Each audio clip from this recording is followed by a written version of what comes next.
And I'm not scared in the wilderness. Like, I'm wary and I'm cognizant and I'm paying attention, but I'm not scared. And I'll get scared in the city. Welcome to 10-Minute Travels. With me as always is Phil Freeman. And with me as always is Shane Patrick. And tonight we have a very special guest, Tia Shoemaker, a really good friend of mine. And she grew up in Bush, Alaska. Let's get right to it, shall we?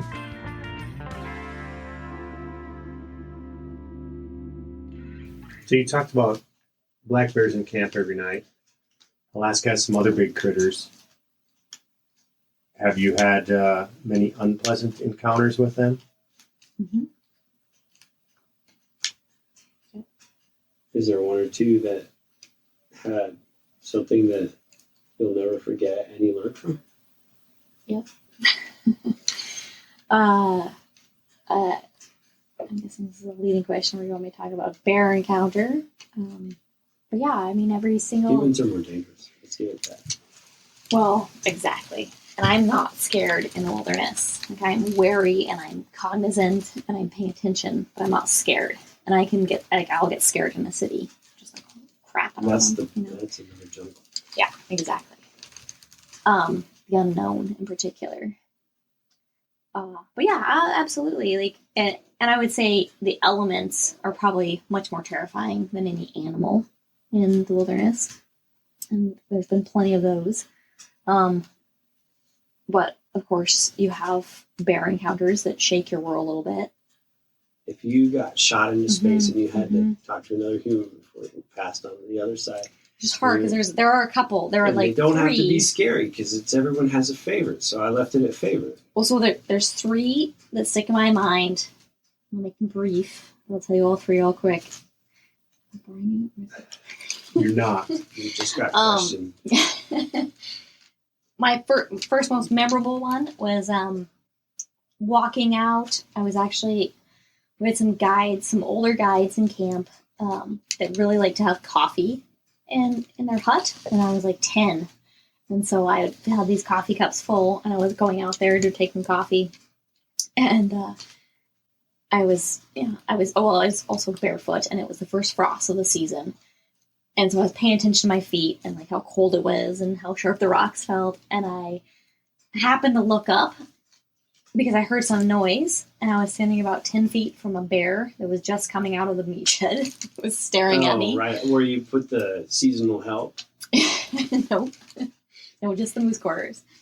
And I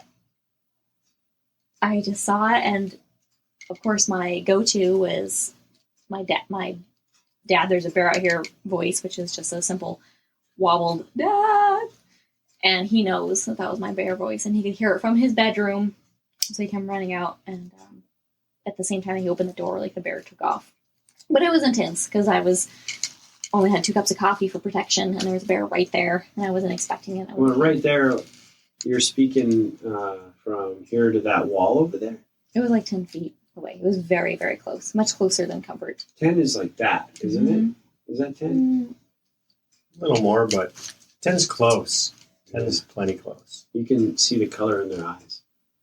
Yeah, and I have not been very close to bears. I mean, in that terms. Especially not armed with coffee. Yeah. And that's home. That's just right outside. Right, you're not expecting it. You know, you're off the game. And then I don't know. I've had plenty of experience with bears, like where they're creeping up behind you to steal fish scraps, or where they're just fishing amongst you. Sometimes where they charge you, but I never had a spooky one quite in the same way until one time I was hiking a group of fishermen down to a stream and on this little bear trail, and I wasn't making much noise, and I thought right around this bend there was a bunch of bushes and I thought alders, and I thought, oh, maybe I should make some noise. We just popped around this corner, and this very large, mature boar is standing there. He's coming along the same path, doing the exact same thing. This is my head fishing down. hole. Yeah, walking our way, and you're in the alders. I imagine the alders. No, there was like an alder patch. And we're just kind of coming around it, and he's coming the other way, and we stopped. You know, we're out enough in the open, but we both stopped. And this You had a is, group behind you? I had one person, the other two were lagging behind. All right. And, which saved my life.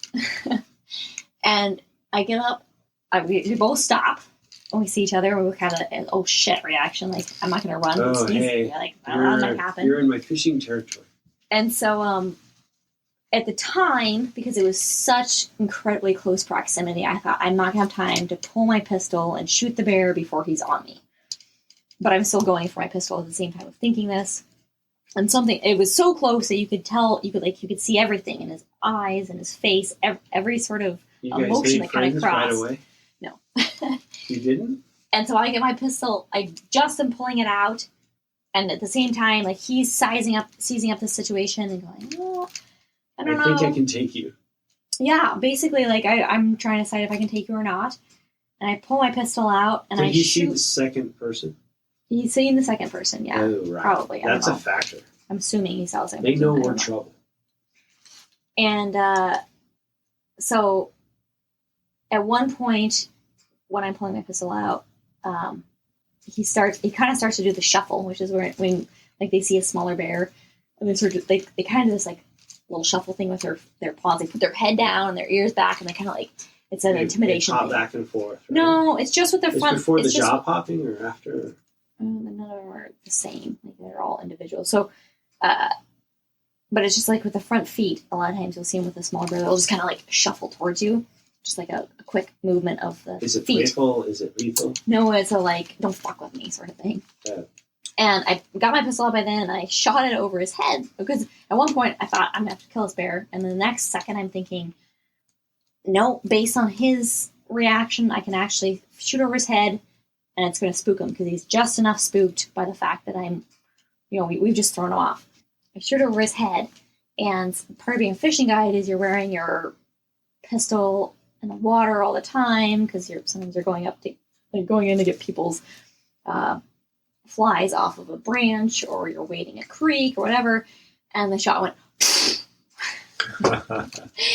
and I went, oh shit. And what? The bear It shot water out of the barrel? No, it was just the powder was wet, and so it just went and made a very pathetic sound. But the bear, I'm not kidding you, the bear looked at me like, oh, you did not just do that. I mean, he gave me that very he was distinct look. embarrassed for you?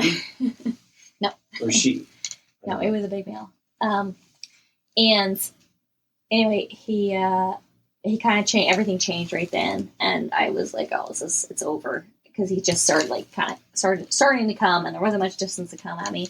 And right then, the last two people in the group came up, and you could see this change in him, and it turned him, and he kind of looked at us, and he stopped, and he just kind of sidestepped around us, and then he got our wind and took off. But that one, that's the only time I ever thought, oh, this is it. This is done. But then the most exciting one was when my mom was out walking the runway, because she does it for exercise. Dang. And, on the runway, out front yard, backyard. Yes. And I was just in the house, like, writing a letter. It was after the season. My dad was taking a nap, and I heard a shot on the runway, because she carries a gun when she walks, because there's been enough bears on the runway. Right. And Time of season. she shot, so I jumped up and I went running out there. I just grabbed her 308 that's right there at the door, and I just grabbed Is it a lever action or bolt action? Lever action. It's lever, not lever. And I I was just running out, was checking. and I yelled at my dad at the time. I was like, "Hey, Mom just shot!" And so I'm running out there, and there's nobody on the runway, but there's a bear, and he's just coming down the runway. It's a very small bear, very small, like maybe 3 years Only old. brown bears in that area, right? Yes, only brown bears. No black bears. So we're still talking 250 pounds, at least 300 pounds. Maybe more. I'm not good on weights, but if it was a dog, you wouldn't be fucking with it, basically. A big dog. Really big dog. And it's coming down the runway, and I'm thinking, okay, this is small bear. Why did Rocky shoot? But it's just coming, and it locks onto me, and it's just coming at me. And I thought, oh, that's weird. So I go to put a round in, thinking I might have to shoot over his head or at his feet or whatever. And I short stroked it. Short stroked it. So you jammed the gun. I jammed the gun. Oh, you didn't go all the way and then all the way back? Correct. I think my body posture something changed at the time, and the bear just picked up speed and started running at me. What? What do you mean? Like After the as soon as I jam, short circuited, I realized your thought, energy, like you couldn't protect yourself. something Is that what happened. you're saying? It's because he was just walking very directly down the runway towards me, and then as soon as I short stroked it, I'm like, oh shit! I'm looking down at it, and maybe a panic crossed my face. That doesn't help either. He just started running, Oh, full on charge, and so he's coming in, and at the same time, I'm looking over at the house because I just shouted at my dad, and so he's on the porch, but he's kind of like, I grew up around bears. He just assumes I have it under control, so he's really not worried, and he's kind of like dinking around. I was like, hey, I jammed the gun! So he finally looks over and sees his bear like closing the gap fast. And at that point in time, I realized that there was no stopping this bear, and so I'm running at it and this like, is a male shouting. bear. It's really hard to tell. Probably No based cubs. on it's Like a it's third- not It's sexually like a mature yet. kick-out It's cub. like A 3-year? it's older than it's older enough to be on its own, but it's very 3-year-old? young, like teenage boar. Trying to Right. figure out It's the the neighborhood. typical. And it's just running full on at me, and so I'm like Was he, throwing rocks and dirt and yelling at it and trying to like intimidate him. where was the wind? From you to it, or it? There's no wind. That doesn't help. And anyway, he's closing the gap, and he's like touching distance away. And I didn't at that point. Like I was so amped up, I hadn't noticed where my dad Where's was. Dad? Does he have the camera? I had no idea. I thought, okay, that we're gonna have contact here, and right when he was like almost touching distance, my dad, I just heard him be like, "Duck down, Tia, I'm shooting." And when he said that, I guess the bear didn't know either. And he spun and looked, and as soon as he saw my dad, he just like veered off. But he never ran. He just veered off. My dad's got beat on him the whole time, and he's just waiting.